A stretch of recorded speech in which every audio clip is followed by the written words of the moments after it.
गतकाली मोदी सरकार तृतीय पाळीर मंत्रिमंडल शपथ ग्रहण करिसेंती। एबे अपेक्षा किए हेबे ओडिशार नुआ मुख्यमंत्री। एथिपाई बीजेपी दुई वरिष्ठ नेतांकु दायित्व देइछि। कैबिनेट मंत्री राजनाथ सिंह एवं भूपेन्द्र यादव को ओडिशार मुख्यमंत्री किए हेबे बाछिबा पई पठाइछि। एथिपाई उभय को पर्यवेक्षक भावे नियुक्ति दिया जाइछि बोली राष्ट्रीय महासचिव अरुण सिंह एही सूचना कहिसंती। बहुदिनर Odisha BJP poster boy Dharmendra Pradhan को नाम मुख्यमंत्री हेबा पई सुना जाउथिला, किंतु एबे धर्मेन्द्र प्रधान केंद्र रे मंत्री भावे शपथ ग्रहण करिथिबारु से मुख्यमंत्री रेस रु हटि जाइछंती। केंद्र सरकार को शपथ ग्रहण दिन हठात सुरेश पुजारी को दिल्ली डाकरा आसीथिला। तेणु एबे सुरेश पुजारी समेत दलर अन्य वरिष्ठ नेतांक ना मुख्यमंत्री रेस रे थिबार खबर रहिछि।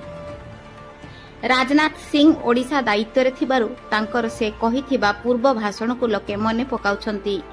जेउ भाषण रे से अपराजिता षडंगी को जने योग्य महिला नेत्री अभिज्ञ प्रशासनिक अधिकारी कहिबा संगे संगे आगामी ओडिशार भाग्य बदलाइबार क्षमता रखंती बोली कहिथिले। सेथिपाई अपराजिता मध्य एही रेस रे अछंती।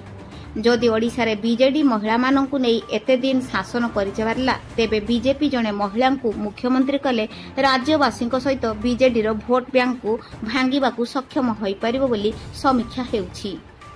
जदि सांसदों को मुख्यमंत्री रेस रु दूरे रखा जाए, तेबे यूपीर जोगी भली केही जने डार्क हॉर्स बाहरी पारंती।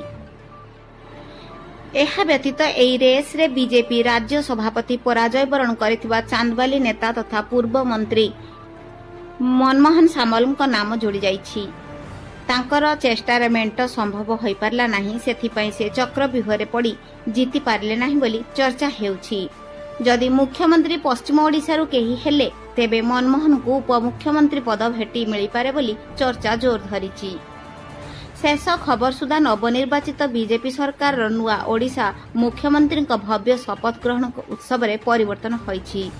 2024 जून 10 परिवर्ते जून 12 रे एही बहु प्रतीक्षित शपथ समारोह अनुष्ठित भुवनेश्वर जनता मैदान रे हेबो। प्राय लक्षे लोकंक समागम हेबो बोली सूचना अछि। अन्य एक घटनाक्रम रे ईवीएम भंगा घटना रे खोर्धार बीजेपी विधायक प्रशांत जड़देव 3 दिन पई जेल को बाहरी। बाहरु से मुख्यमंत्री उपरे कटु समालोचना सहित कठोर मंतव्य देइछंती।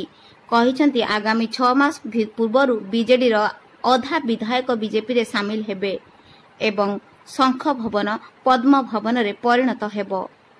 अन्य पक्षरे जून 10 तारिख रे हेबाकु थिबा बीजेपी विधायक दलर गुरुत्वपूर्ण बैठक जून 11 तारिख रे अनुष्ठित हेबार संभावना रहिछि।